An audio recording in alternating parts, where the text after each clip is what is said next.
എൻ്റെ അമ്മയെ കൊന്നത് KM ചെറിയാൻ്റെ ആശുപത്രി. വെളിപ്പെടുത്തലുമായി വിനീത് വിദ്യാധരൻ. അടിയന്തര ചികിത്സയ്ക്ക് ചെങ്ങന്നൂർ കല്ലിശ്ശേരിയിലുള്ള doctor KM Cherian institute of medical സയൻസിലെത്തിച്ച തൻ്റെ അമ്മയെ ശരിയായി ഡയഗ്നോസിസ് ചെയ്യാതെ വിലപ്പെട്ട സമയം പാഴാക്കി അമ്മയുടെ ജീവൻ നഷ്ടപ്പെടുത്തിയ വിവരം പങ്കുവയ്ക്കുകയാണ് അടൂർ നെല്ലിമുട്ടിൽ സ്വദേശിയായ വിനീത് വിദ്യാധരൻ. നമുക്കറിയാം, രാവിലെയുള്ള OP ടൈം കഴിഞ്ഞു കഴിഞ്ഞാൽ ഒട്ടുമിക്ക ആശുപത്രികളിലും സീനിയർ കൺസൾട്ടന്റുമാർ കാണില്ല. ഏറ്റവും സ്കിൽഫുള്ളായ ഡോക്ടർമാർ വേണ്ടുന്ന എമർജൻസി ഡിപ്പാർട്ട്മെൻറ്റിൽ പലപ്പോഴും റഷ്യയിൽ നിന്നോ ചൈനയിൽ നിന്നോ അതുമല്ലെങ്കിൽ രോഗികളെ കാണാതെ പരീക്ഷ കാണാപ്പാഠം പഠിച്ച് MBBS ഏതെങ്കിലും ഒരു സ്വാശ്രയ മെഡിക്കൽ കോളേജിൽ നിന്ന് ഒപ്പിച്ചെടുത്ത ഡോക്ടർ കുട്ടികളായിരിക്കും CMO അഥവാ കാഷ്വാലിറ്റി മെഡിക്കൽ ഓഫീസർ എന്ന തസ്തികയിൽ ഇരിക്കുന്നത്. ചുക്കേത് ചുണ്ണാമ്പേതെന്നറിയാത്ത ഇവർ പലപ്പോഴും രോഗികളെ മരണത്തിലേക്ക് തള്ളിവിടുന്നു എന്നതാണ് യാഥാർത്ഥ്യം. ഇവർ പിടിക്കപ്പെട്ടാൽ മാനേജ്മെന്റും കുടുങ്ങും എന്നതിനാൽ ഇവരുടെ കൈപ്പിഴവുകൾ കൊണ്ടുണ്ടാകുന്ന മരണം അത് ഹോസ്പിറ്റൽ മൂടിവെക്കുന്നു. മെഡിക്കൽ ലീഗൽ എക്സ്പേർട്സ് ഇത്തരം കേസുകൾ തേച്ചു മായ്ച്ചു കളയുന്നു, അതുമല്ലെങ്കിൽ നഷ്ടപരിഹാരം കൊടുത്ത് ഒതുക്കുന്നു. ഇത്തരമൊരു അനുഭവമാണ് വിനീത് പങ്കുവയ്ക്കുന്നത്. എൻ്റെ പേര് വിനീത് എന്നാണ്, അടൂരിൽ നിന്നാണ് വിളിക്കുന്നത്. ഞാൻ വിളിച്ചത് നമ്മുടെ 2023 ജൂണിലായിരുന്നു അമ്മ മരിച്ചായിരുന്നു. അത് ഈ KM ചെറിയാൻ ഇൻസ്റ്റിറ്റ്യൂട്ട് ഉണ്ടല്ലോ, അവിടെ വെച്ചായിരുന്നു. അപ്പം ജൂൺ മാസം 12-ാം തീയതി അവിടെ കൊണ്ടുചെന്നു. അപ്പോൾ 12-ാം തീയതി കൊണ്ടുചെന്ന് കഴിഞ്ഞിട്ട് അമ്മയെ അടൂർ ഹോളി ക്രോസിൽ നിന്ന് അങ്ങോട്ട് റെഫർ ചെയ്ത് വിട്ടതാ. അടൂർ ഹോളി ക്രോസിലുള്ള ഡോക്ടർ റെഫർ ചെയ്തു KM ചെറിയാൻ ഇൻസ്റ്റിറ്റ്യൂട്ടിലേക്ക്. ഏത് ഡോക്ടറെ റെഫർ ചെയ്തെന്നറിയോ? അവിടുത്തെ CMO ആയിരുന്നു. അത് നമ്മുടെ മെഡിക്കൽ ഓഫീസർ ആയിരുന്നു. അപ്പം അവിടുന്ന് കൊണ്ടുപോകാനാ പറഞ്ഞു. അപ്പൊ എന്റെ കൂടെ ഉള്ള ഒരു സ്പെസിഫിക്കലി പറഞ്ഞു ഇന്ന ആശുപത്രിയിലോട്ട് കൊണ്ടുപോകാൻ പറഞ്ഞിരുന്നോ ഈ CMO? ഇല്ല സാർ, അവിടുന്ന് കൊണ്ടുപോകണം. കാരണം അമ്മയ്ക്ക് കുറച്ച് ക്രിട്ടിക്കലായിരുന്നു സ്ഥിതി. അപ്പൊ എന്റെ കൂടെ ഒരാളുണ്ടായിരുന്നു. പുള്ളി പറഞ്ഞു നമുക്ക് അങ്ങോട്ട്, എനിക്ക് പ്രത്യേകിച്ച് എങ്ങോട്ട് കൊണ്ടുപോകണമെന്നൊരു ഐഡിയ ഇല്ലായിരുന്നു. അപ്പൊ ഞാൻ അവിടുന്ന് നേരെ അവിടെ ചെന്ന് അമ്മയ്ക്ക് 13 വർഷമായിട്ട് ഹാർട്ട് പേഷ്യന്റ് ആയിരുന്നു. അപ്പൊ അവിടെ ചെന്നിട്ട് ഹാർട്ടിന് പ്രശ്നമൊന്നുമില്ല, അത് പഴയ പ്രശ്നം. ഇവിടുന്ന് ECG എല്ലാം എടുത്ത് അതും കൊണ്ടാ പോയത്. വേരിയേഷൻ ഉണ്ടായിരുന്നോ? വേരിയേഷൻ ഉണ്ടായിരുന്നു സാറേ, പക്ഷെ അത് 2010 അത് എവിടെ ചെന്നാലും കാണുന്ന വേരിയേഷൻ. 2010 ECG ആയിട്ടല്ലല്ലോ പോകുന്നത്. അവിടെ നിങ്ങൾ ഹോളി ക്രോസിൽ കൊണ്ടുവന്നപ്പോൾ അവിടെ ECG എടുത്തില്ലേ? ഇതുപോലെ എടുത്തു ആ കറണ്ട് റിപ്പോർട്ടുമായിട്ടാണ് പോകുന്നത്.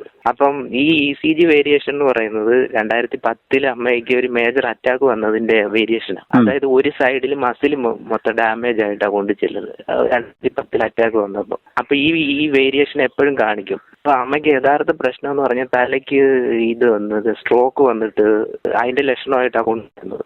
അപ്പൊ ഇതിന്റെ സ്റ്റഡി ചെയ്യാൻ അങ്ങോട്ട് പോകണമെന്ന് പറഞ്ഞത്. അപ്പൊ അവിടെ ചെന്നപ്പോ ഇവരെന്തോ ചെയ്ത് ECGയുടെ പ്രശ്നമാണെന്നും പറഞ്ഞുകൊണ്ട് ECGയിൽ ഒരു ബ്ലഡ് ടെസ്റ്റ് എഴുതി. 1 മണിക്കൂറിനകം അത് കിട്ടത്തുള്ളൂ. അപ്പൊ ഈ ബ്രെയിനിന്റെ ഇത് തലകറക്കാതെ ഉണ്ടായിരുന്നു, ഛർദിലുണ്ടായിരുന്നു, അമ്മയ്ക്ക് പരിസര ബോധം ഇല്ലാതൊക്കെ ആയിരുന്നു പെരുമാറിയത്. അപ്പൊ ഈ ഡോക്ടറിനോട് ഞാൻ പറഞ്ഞു സ്കാൻ ചെയ്യണമെന്ന്, CT സ്കാൻ ചെയ്യണമെന്ന് ആദ്യം ഒന്ന് പറഞ്ഞു, ഈ KM ചെറിയാനില്ലേ. അപ്പൊ പുള്ളി ചെയ്തേന്ന് പറഞ്ഞു, എന്നോട് പറഞ്ഞു പുറത്ത് നിൽക്കി. അപ്പൊ ഞാനിത് പറയുന്നത് പുള്ളിക്ക് ഇഷ്ടപ്പെട്ടില്ല. അപ്പൊ പുള്ളി ഒരു 27-28 വയസ്സ് പ്രായമേ ഉള്ളൂ. അപ്പൊ എന്നോട് പറഞ്ഞു പുറത്ത് വെയിറ്റ് ചെയ്യും, ഞാൻ പറയാന്ന് പറഞ്ഞു. കാണിച്ചത്.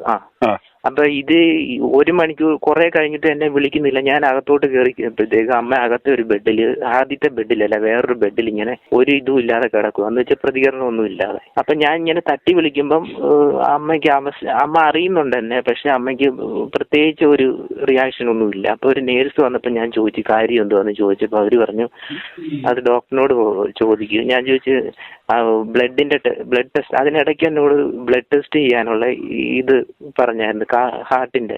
അപ്പൊ ഇതിന്റെ കാര്യം അറിയാനായിട്ട് ഞാൻ അകത്ത് കയറിയപ്പോ സിസ്റ്റർ പറഞ്ഞ ഡോക്ടറിനോട് ചോദിക്കാൻ പറഞ്ഞു, സ്കാൻ ചെയ്യുന്നവരെ. അപ്പൊ ഞാൻ വീണ്ടും ഈ ഡോക്ടറിനോട് ചോദിച്ചു ഡോക്ടറെ സ്കാൻ ചെയ്യുന്നത്. അപ്പൊ ഈ പുള്ളി എന്നോട് പറഞ്ഞു അത് അമ്മയ്ക്ക് പേടി കൊണ്ടുള്ള പറ്റിപ്പോയത്, അത് ഒന്നും കാര്യമാക്കാനില്ലെന്ന് പറഞ്ഞു. കുറച്ചൊക്കെ ഈ 10-13 വർഷം കൊണ്ട് അമ്മയും കൊണ്ട് നടക്കുന്നത് കൊണ്ട് എനിക്ക് ഇതിനെക്കുറിച്ച് ഒരു ചെറിയൊരു ധാരണ ഉണ്ടായിരുന്നു. അതുകൊണ്ടാണ് ഞാൻ ഇത് അങ്ങോട്ട് പുള്ളിയോട് എല്ലാ കാര്യങ്ങളും പറഞ്ഞത്.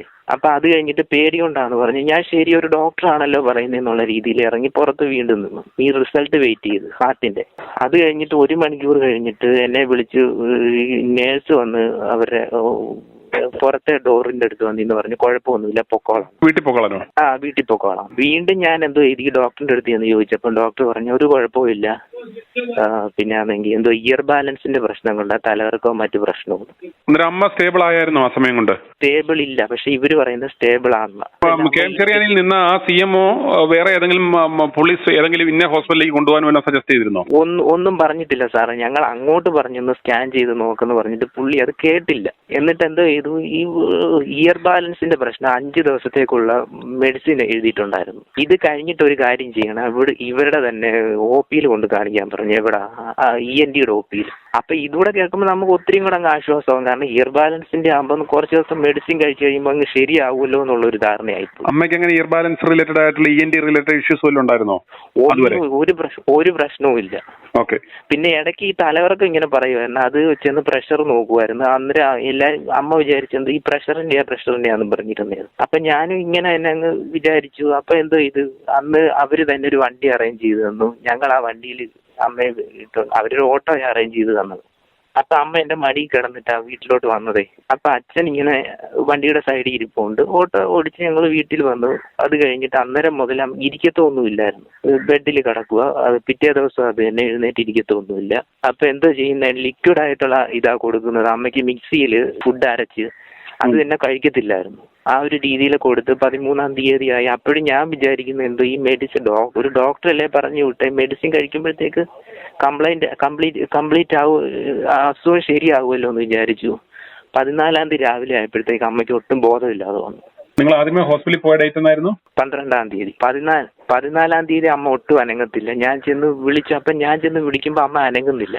13-ാം തീയതി രാത്രി വരെ ഒരു ഇച്ചിരിയെങ്കിലും നമ്മളോട് റെസ്പോൺസ് ഉണ്ടായിരുന്നു. 14-ാം തീയതി ബോഡി ഫുള്ള് ഇതായിട്ട് അമ്മയ്ക്ക് ഒരു അനക്കവും ഇല്ലായിരുന്നു. അമ്മ പ്രതികരിക്കുന്നില്ല. പിന്നെ എല്ലാവരും കൂടെ കൊണ്ടുവന്ന് ഹോളി ക്രോസിൽ തന്നെ കൊണ്ടുവരുന്നു. അപ്പൊ അവിടുന്ന് CT എടുത്തപ്പം സ്ട്രോക്കാന്ന് പറഞ്ഞു. പിന്നെ വീണ്ടും ഈ കെ.എം. ചെറിയാനിൽ തന്നെ കൊണ്ടുപോയി. എന്റെ കൂടെ ആളില്ലായിരുന്നു. എന്റെ കൂടെ ഒന്നാമത്തെ കാര്യം ഞാനും പ്രായമായ അച്ഛനും മാത്രമേ ഉള്ളൂ. ഞാൻ എന്താ ഇത് പെട്ടെന്ന് ആംബുലൻസ് എല്ലാം അറേഞ്ച് ചെയ്ത്.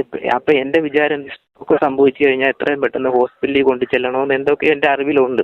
അപ്പൊ സൗകര്യം ഹോസ്പിറ്റലാന്ന് ഉദ്ദേശിച്ച് ഞാൻ അവിടെ തന്നെ കൊണ്ടുചെന്ന് അവിടോട്ട് കൊണ്ടു ചെന്ന് കഴിഞ്ഞപ്പം അവിടെ ഒരു അരുൺ രാജ് SL ആയിരുന്നു അന്നത്തെ CM ആയിട്ടിരുന്ന പുള്ളി. ഈ എമർജൻസി HOD ആന്ന് പറയുന്നത്. അപ്പൊ ഈ പുള്ളി ആദ്യം ഒരു പ്രായമുള്ള ഡോക്ടർ വന്നിട്ട് അമ്മയുടെ ഫിസിക്കലി കണ്ടീഷൻ എല്ലാം നോക്കി കഴിഞ്ഞിട്ട് അമ്മയുടെ ഹാർട്ട് ബീറ്റ് നെഞ്ചിലൊക്കെ ഇങ്ങനെ പ്രസ് ചെയ്യുന്നുണ്ടായിരുന്നു. അത് കഴിഞ്ഞിട്ട് ഈ അരുൺ രാജ് വന്നിട്ട് ഞാൻ പറഞ്ഞു സ്ട്രോക്ക് സംഭവിച്ച ഡോക്ടർ എന്ന് പറഞ്ഞിട്ട് ഈ സ്കാനിങ്ങിന്റെ റിപ്പോർട്ട് അങ്ങോട്ട് കാണിച്ചു. പുള്ളി ഇന്നലെ ഈ സ്കാനിങ്ങിന്റെ റിപ്പോർട്ട് ഇങ്ങനെ ഉയർത്തി കാണിച്ചിട്ട് ചോദിച്ചു ലക്ഷണം ഉണ്ടായിരുന്നു. ഞാൻ പറഞ്ഞു 2 ദിവസം മുമ്പ് ലക്ഷണം ഉണ്ടായിരുന്നു എന്ന് പറഞ്ഞു.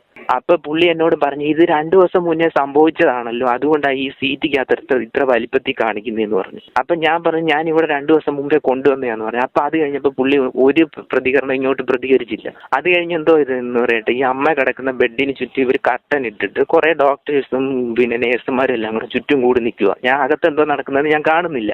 അപ്പൊ ഈ CMO അരുൺ രാജ് എന്തോ ചെയ്തു, HOD എന്തോ ചെയ്യുന്നു, അകത്ത് നിന്നുകൊണ്ട് ആരെയോടെ ഒരു മെയിൽ ആയിട്ടുള്ള ഒരാളിനോട് ഇങ്ങനെ ഭയങ്കരമായിട്ട് ഷൗട്ട് ചെയ്യുന്നുണ്ട്, ഇഡിയറ്റ് എന്നും പറഞ്ഞിട്ട്.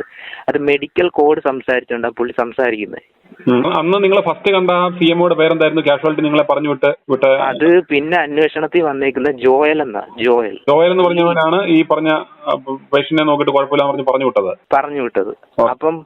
അപ്പൊ പുള്ളി എന്തോ ചെയ്തു, രണ്ടാമത് ചെന്നപ്പം ഈ അരുൺ രാജ് SL HOD അവരുടെ മെഡിക്കൽ കോഡിൽ എന്തൊക്കെയോ ഇങ്ങനെ സംസാരിച്ചിട്ട് അവരെ ആ കോൺവെർസേഷന്റെ അവസാനം ഇഡിയറ്റ് എന്നും പറയുന്നുണ്ട്, എന്തുവാ വേറൊരു ഭാഷയും കൂടെ പറഞ്ഞു, ഒരു മാൻ എന്നും കൂടെ ഉപയോഗിച്ചു. അപ്പൊ എനിക്ക് മനസ്സിലായി ഒരു ആണായിട്ടുള്ള ആരോടാ ഈ സംസാരിക്കുന്നത്. പിന്നെ ഇഡിയറ്റ് എന്നും പറഞ്ഞിട്ട് പക്ഷെ ആരോടാന്ന് എനിക്ക് വ്യക്തമല്ല ഈ പറഞ്ഞത്. അപ്പൊ ഞാൻ എന്തോ ഇത് ഞാൻ ഈ വെപ്രാളം കൊണ്ട് അവിടെ അങ്ങോട്ടും ഇങ്ങോട്ടും നടക്കുന്നത്. കുറച്ച് കഴിഞ്ഞപ്പോ എന്റെ പുറകെ ഈ 12-ാം തീയതി നോക്കി ഡോക്ടർ ഇരിക്കുന്ന ഒരു പയ്യന്, പുള്ളി ഇങ്ങനെ കുറ്റബോധത്തോട് കൂട്ടി എനിക്ക് മുഖം തരുന്നില്ല. എനിക്ക് മുഖം തരാതെ ഇങ്ങനെ എന്തൊക്കെയോ ഇങ്ങനെ പേപ്പർ മറിച്ച് നോക്കുന്ന രീതിയിൽ ഇങ്ങനെ നോക്കിയിരിക്കുക. ഞാൻ ആ സമയത്ത് ഒന്നും സംസാരിക്കാനൊന്നും പോയില്ല. സംസാരിക്കേണ്ട കാര്യം എന്താന്ന് വെച്ചാൽ സാറ് ഞാൻ പ്രതികരിച്ചു കഴിഞ്ഞാൽ ചിലപ്പം ഇവന്മാർ കൊണ്ടുവന്ന് ആവശ്യമില്ലാത്ത കംപ്ലൈന്റ് കൊടുത്തു കഴിഞ്ഞിട്ട് ഞാൻ അകത്താവും. ഞാൻ അതുകൊണ്ടൊന്നും മിണ്ടിയില്ല. ഞാൻ ഇറങ്ങി പുറത്ത് നിന്നിട്ട് ഈ പുള്ളിക്കാരനെ മറ്റേ ഡോക്ടർ എന്നോട് പറഞ്ഞു, ഡോക്ടർ പ്രീതിയുണ്ട്, അല്ല ന്യൂറോളജിസ്റ്റിനെ വന്നിട്ട് നമുക്ക് ഫൈനലായിട്ട് എന്തെങ്കിലും പറയാൻ ഒക്കത്തുള്ളൂ എന്ന് പറഞ്ഞു. കുറച്ച് കഴിഞ്ഞിട്ട് എന്നെ വിളിക്കുന്നില്ല. ഞാൻ വീണ്ടും അകത്തോട്ട് കയറി ചെന്നപ്പം അമ്മ ആദ്യം കിടന്ന ബെഡിലല്ല വേറൊരു ബെഡിലോട്ട് കുറെ കൂടെ അകത്തോട്ട് ഇവർ മാറ്റി കിടത്തിയിട്ടുണ്ട്. അപ്പൊ എന്തോ ചെയ്തു, ഈ അരുൺ രാജ് അസലും ഡോക്ടർ പ്രീതി പിന്നെ അമ്മയെ നോക്കിയ ന്യൂറോളജിസ്റ്റ് ഇവർ രണ്ടും കൂടെ നിന്ന് സംസാരിക്കുന്നുണ്ട്. അപ്പൊ ഞാൻ ആദ്യമായിട്ട് പിന്നെ ചെന്ന് അമ്മ ഇങ്ങനെ വിളിക്കുക. അമ്മ ചെറുതായിട്ടൊന്ന് എന്തൊക്കെയോ ഒരു ഇത് ഇങ്ങനെ കാണിക്കുന്നുണ്ട്. പക്ഷെ എന്നെ തിരിച്ചറിയോ അങ്ങനെ ഒന്നും ചെയ്യുന്നില്ല, കണ്ണു തുറക്കുന്നില്ല, ഒന്നുമില്ല. അപ്പൊ ഞാൻ തിരിച്ചു വന്ന് ഈ ഡോക്ടറിനോട് ചോദിച്ചപ്പോ ഈ ഡോക്ടർ മറ്റേ പ്രീതി ഡോക്ടറോട് പറയുന്നുണ്ട് മോനാണ്. അപ്പൊ എന്റെ ബാക്ക്ഗ്രൗണ്ട് അല്ല ഇവർ ചോദിച്ച് മനസ്സിലാക്കി എന്തുവാ ഏതാന്നൊക്കെ. അപ്പൊ എന്നോട് ഞാൻ പറഞ്ഞു, ഈ പ്രീതി ഡോക്ടർ പറഞ്ഞു അത് മോനെ അത് സ്ട്രോക്ക് വന്നു. ഞാനപ്പോ ചോദിച്ചു ഈ സ്ട്രോക്ക് വന്നിട്ട് ഈ ബ്രെയിൻ എന്തോ ഡാമേജ് പറ്റിയിട്ടുണ്ടോ എന്ന് ചോദിച്ചു. അപ്പൊ ഈ പ്രീതി ഡോക്ടർ പറഞ്ഞു ബ്രെയിനിന് ഡാമേജ് വന്നിട്ടുണ്ട്, നമുക്കൊരു 3 ദിവസം കൊണ്ട് എന്തെങ്കിലും ഫൈനലായിട്ട് പറയാനൊക്കെ തോന്നുന്നു പറഞ്ഞു. അപ്പൊ ഞാൻ എന്തോ ചെയ്തു, കുറച്ച് ഇമോഷണലായി. എന്റെ അമ്മയല്ലേ ആ കിടക്കുന്നത്. അപ്പം ഞാൻ കുറച്ച് ഇമോഷണൽ ആയിട്ടൊക്കെ അവർ ഇരുന്ന് കഴിഞ്ഞപ്പം പിന്നെന്തോ ചെയ്തു, ഇവര് എമർജൻസിയുടെ ICUലോട്ട് ഷിഫ്റ്റ് ചെയ്യുമായിരുന്നു ന്യൂറോളെ. അപ്പൊ ഈ ന്യൂറോയുടെ ICU കൊണ്ട് ചെന്നിട്ട് അന്ന് തന്നെ ഞാൻ ഇവരോട് ചോദിച്ചു ഞങ്ങൾ ഇവിടുന്ന് വേറെ എവിടോട്ടെങ്കിലും കൊണ്ടുപോകട്ടെ. അപ്പൊ അത് കഴിഞ്ഞ പിന്നെ ഇവർ ഈ ന്യൂറോയുടെ ഡോക്ടറെ ഞാനുമായിട്ട് അന്നത്തെ ദിവസം എനിക്ക് സംസാരിക്കാനുള്ള അവസരം തന്നില്ല.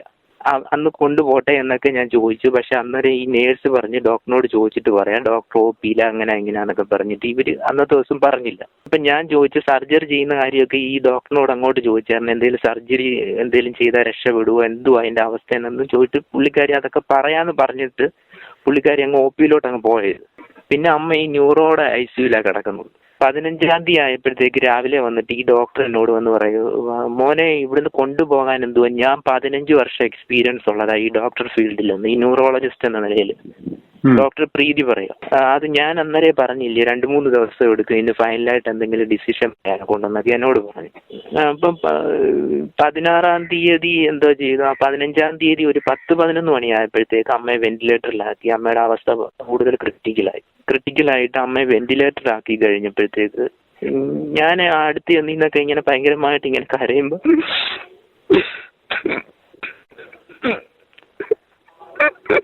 വിഷമിക്കാതെ ബ്രദറെ, വിഷമിക്കാതെ.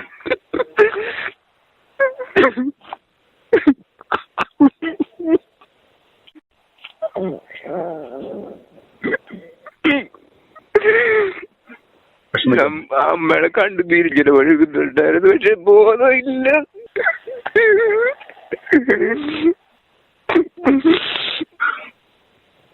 വിഷമിക്കാതെ. എന്നിട്ട് 16-ാം തീയതി ആയപ്പോഴത്തേക്ക്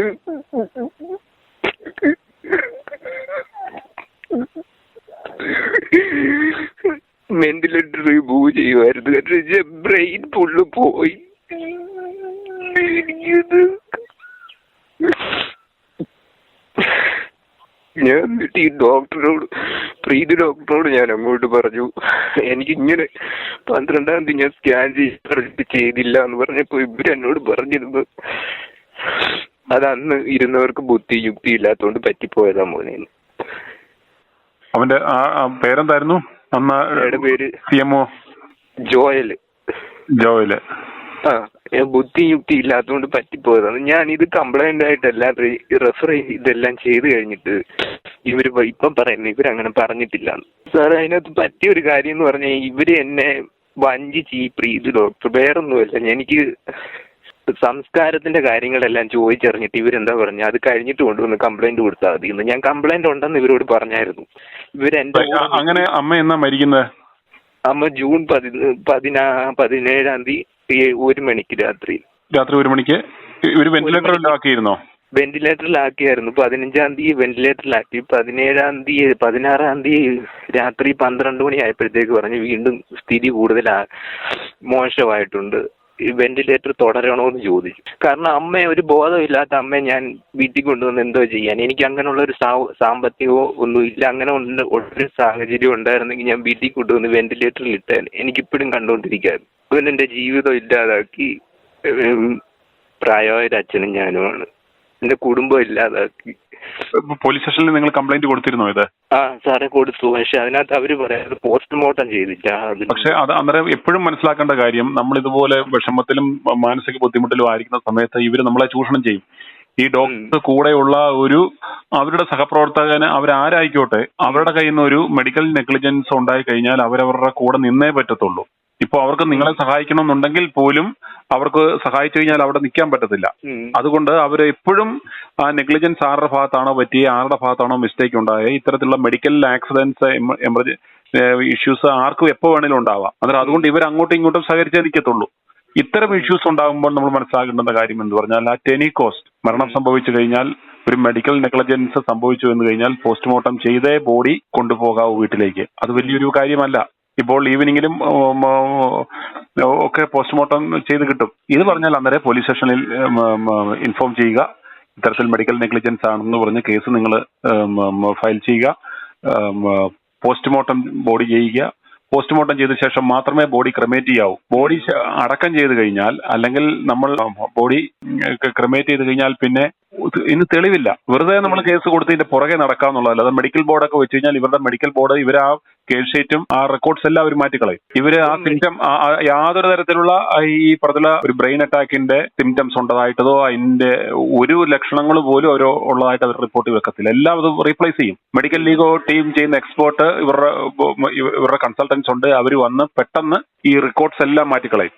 ഒരു മെഡിക്കൽ ബോർഡിനെ വെച്ച് കഴിഞ്ഞാൽ പോലും ഇത് തെളിയിക്കാൻ പറ്റത്തില്ല. നമ്മൾ വെറുതെ നമ്മുടെ പൈസയും കാശും പോകുന്നുള്ളത് മാത്രമേ ഉള്ളൂ. അതുകൊണ്ട് എന്തെങ്കിലും സംഭവിച്ചു കഴിഞ്ഞാൽ ശ്രദ്ധിക്കേണ്ടത്, ഇത്തരത്തിലുള്ള കമ്മ്യൂണിക്കേഷൻസ് നിങ്ങൾ മൊബൈലുണ്ടെങ്കിൽ ഡോക്യുമെന്റ് ചെയ്യുക, റെക്കോർഡ് ചെയ്യുക. എല്ലാ റെക്കോർഡ്സും കയ്യിൽ മേടിക്കുക. ഡിസ്ചാർജ് ചെയ്ത് പോകുന്നതിന് മുമ്പായിട്ട് തന്നെ സകല ഡോക്യുമെന്റ്സും നിങ്ങൾ കയ്യിൽ മേടിക്കുക. അല്ലാതെ അവിടുന്ന് പോകരുത്. മേടിക്കുക. ഇത്തരത്തിലെല്ലാം ഇല്ലെന്നുണ്ടെങ്കിൽ ഇതെല്ലാം മാനിപ്പുലേറ്റ് ചെയ്ത് കളയും. ഇപ്പം സഹോദരൻ ഈ പറയുന്ന സാധനം നമ്മൾ മറ്റുള്ളവരുടെ അറിവിലേക്ക് കൂടാ പറയുന്നത്. പോലീസ് സ്റ്റേഷനിൽ കംപ്ലൈന്റ് കൊടുത്തിരുന്നോ? കൊടുത്തിട്ട് പിന്നെ SP ഏത് സ്റ്റേഷനിലാണ് കൊടുത്തത്? ചെങ്ങന്നൂർ പോലീസ് സ്റ്റേഷനിൽ. അന്നേരം അവരുടെ ആറ്റിറ്റ്യൂഡ്, ഈ ഹോസ്റ്റലിനെതിരെ കംപ്ലൈന്റ് കൊടുത്തപ്പോൾ അവരുടെ ആറ്റിറ്റ്യൂഡ് എങ്ങനെ ഉണ്ടായിരുന്നു? അവര് ആദ്യം ഞാൻ സാറേ കൊടുത്തത് മുഖ്യമന്ത്രിക്കായിരുന്നു. അവിടുന്ന് എനിക്ക് മെഡിക്കൽ ഡയറക്ടർ ബോർഡിൽ നിന്ന് ഒരു മെസ്സേജ് വന്നു, കത്ത് വന്നത് പോലീസിനെ കോടതിയെ സമീപിക്കണം, അവർക്ക് അതല്ല. എപ്പോഴും മനസ്സിലാക്കേണ്ടത് ഇത് അന്വേഷിക്കേണ്ടത് മുഖ്യമന്ത്രിയല്ല. മുഖ്യമന്ത്രിക്ക് കൊടുത്താലും അത് കൺസേൺഡ് ബന്ധപ്പെട്ട ജില്ലയിലെ പോലീസ് മേധാവിക്ക് പോകും. അവിടെ നിന്ന് ബന്ധപ്പെട്ട SHOയ്ക്ക് പോകും. അന്വേഷണ ഉദ്യോഗസ്ഥൻ എന്ന് പറഞ്ഞാൽ എപ്പോഴും ഓർത്തോണം, അത് ചെങ്ങന്നൂർ SHO ആണ് ഇതിന്റെ അന്വേഷണ ഉദ്യോഗസ്ഥൻ. അങ്ങനെ അദ്ദേഹത്തിനെ നമ്മൾ സർപ്പാസ് ചെയ്ത് മേളിലോട്ട് പോയിട്ട് കാര്യമില്ല. ഫസ്റ്റ് കൊടുക്കേണ്ടത് SHOയ്ക്ക് കൊടുക്കുക, SHOയിട്ട് ബന്ധപ്പെടുക. ബാക്കി ആർക്ക് കൊടുത്തത്? മുഖ്യമന്ത്രിക്ക് കൊടുത്താൽ മുഖ്യമന്ത്രി വല്ലതും കാണുമോ? ഇല്ല. അത് സെക്രട്ടറി നിങ്ങൾ അയക്കുന്ന സാധനം അവിടുന്ന് അവിടുത്തെ ക്ലറിക്കൽ സ്റ്റാഫ് കൺസേൺഡ് ബന്ധപ്പെട്ട ഇവർക്ക് ഫോർവേഡ് ചെയ്യും. പിന്നെ ചട്ടപ്പടിയുള്ളൊരു രേഖയും വെക്കും. ഇത് അന്വേഷിച്ച് മറുപടി തരാൻ പറയും. അവര് കുറച്ച് കഴിയുമ്പോഴത്തേക്ക് ഇതെന്താ വെച്ചാൽ ഇതൊക്കെ അന്വേഷണത്തിൽ കഴമ്പില്ലാന്ന് കണ്ടു എന്ന് പറഞ്ഞിട്ട് കേസ് റെഫർ ചെയ്ത് കളയും. ഒന്നും സംഭവിക്കാൻ പറ്റത്തില്ല. മുഖ്യമന്ത്രിക്ക് കൊടുത്താലോ അല്ല ഇങ്ങനെ DGP കൊടുത്തു പറഞ്ഞാലോ കാര്യങ്ങൾ അതൊക്കെ വെറും നമ്മുടെ തോന്നലുകളാ. ഒന്നും സംഭവിക്കത്തില്ല. ഇപ്പൊ അതിന്റെ അവസ്ഥ എന്താണ് കേസിന്റെ? ഇപ്പം SP-യുടെ നിർദ്ദേശപ്രകാരം മൊഴി എടുത്തിട്ടുണ്ടായിരുന്നു SHO. അപ്പൊ എന്നിട്ട് ഇവര് അതില് നമ്മൾ സ്കാൻ ചെയ്യാൻ പറഞ്ഞിട്ടുള്ളതായിട്ടുള്ള, എന്തുകൊണ്ട് സ്കാൻ ചെയ്യാൻ പറഞ്ഞിട്ട് ചെയ്തില്ല എന്നൊരു ചോദ്യം വന്നപ്പോ പറഞ്ഞിട്ടുള്ളത് അത് അന്നേരം അത് ചെയ്യാനുള്ള തോന്നിയില്ലെന്ന് അന്നേരത്തെ സാഹചര്യത്തിൽ. ഇയാളിപ്പോഴും പ്രാക്ടീസ് ചെയ്യുന്നുണ്ടോ? ഇപ്പൊ ഈ പറഞ്ഞ CMO ഇയാളിപ്പോ പഠിക്കാൻ പോയേക്കോ തമിഴ്നാട്ടില്. PGക്ക് പോയോ? PGക്ക് പോയി. എന്നിട്ട് പിന്നെ ഇപ്പൊ വിശദാന്വേഷണത്തിന് മെഡിക്കൽ ബോഡി പോയേക്കോ. ഇത് മനസ്സിലാക്കേണ്ടതാണ്. ഇത് അതൊക്കെ ഒരു സാധാരണ പ്രൊസീജിയർ മാത്രമാണ്. നമ്മളൊരു പരാതി കൊടുക്കുമ്പോഴത്തേക്കും നമ്മുടെ സ്റ്റേറ്റ്മെന്റ് എടുക്കും, അവരുടെ സ്റ്റേറ്റ്മെന്റ് എടുക്കും. എന്നിട്ട് അതൊരു ഇതത്രേ ഉള്ളൂ. ഇതിന്റെ അപ്പുറത്തേക്ക് പിന്നെ എന്ന് പറഞ്ഞാൽ ഇതിനകത്ത് നിങ്ങളുടെ ഇപ്പൊ ഈ കേസിൽ ഈ പറഞ്ഞ പോലെ ഗുരുതരമായ സംഭവം പറഞ്ഞാല് ഇതിന്റെ സപ്പോർട്ടിംഗ് ഡോക്യുമെന്റ്സ് ഒക്കെ വളരെ വീക്കാ അല്ലേ? ഇതിനകത്ത് പോസ്റ്റ്മോർട്ടം ചെയ്തില്ല. പോസ്റ്റ്മോർട്ടം ചെയ്തില്ല, പക്ഷെ നമ്മളെ റിപ്പോർട്ട് കുറച്ച് കയ്യിലിരിപ്പുണ്ട്. 12-ാം തീയതി കൊണ്ടുപോയ കാര്യങ്ങളൊക്കെ. പക്ഷെ അന്ന് പോലും ഇദ്ദേഹം പ്രോപ്പർലി ഡയഗ്നോസിസ് ചെയ്തിട്ടില്ലല്ലോ. ഡയഗ്നോസ് ചെയ്തിട്ടില്ല. അപ്പൊ ഞാൻ ഈ ലീഗൽ സർവീസിന്റെ അഡ്വക്കേറ്റ് ഉണ്ടല്ലോ ചെങ്ങന്നൂർ, അപ്പൊ അദ്ദേഹം ഇത് നോക്കിയിട്ട് പറഞ്ഞേക്കുന്ന ഇയർ ബാലൻസിന്റെ മരുന്നാണ് തന്നേക്കുന്നതെന്ന്. ഡോക്യുമെന്റ്സ് ഏതാണ്ടൊക്കെ സെർച്ച് ചെയ്ത് നോക്കിയിട്ട് പറഞ്ഞത്. അവരുമായിട്ടൂടെ ഡിസ്കസ് ചെയ്തിട്ട് ഇതെങ്ങനെ കൊണ്ടുപോകാൻ പറ്റുമോ നോക്കുക. പക്ഷെ ഇത് ഞാൻ പറഞ്ഞല്ലോ, ഇങ്ങനെയുള്ള സാഹചര്യം വരുമ്പോൾ നമ്മൾ മനസ്സിലാക്കേണ്ടുന്ന ഒരു കാര്യങ്ങൾ ഇതൊക്കെയാണ്. ഇപ്പൊ ഈ ഹോസ്പിറ്റലിന്റെ ഒരു നിലപാട് എന്താണ് ഇങ്ങനെയുള്ള ഒരു ഇഷ്യൂ വന്നപ്പോ നിങ്ങളോട് എങ്ങനെയായിരുന്നു? ഒരു കാര്യത്തിലും നമ്മളുമായിട്ട് ഇങ്ങോട്ട് ഇത് ചെയ്തിട്ടില്ല.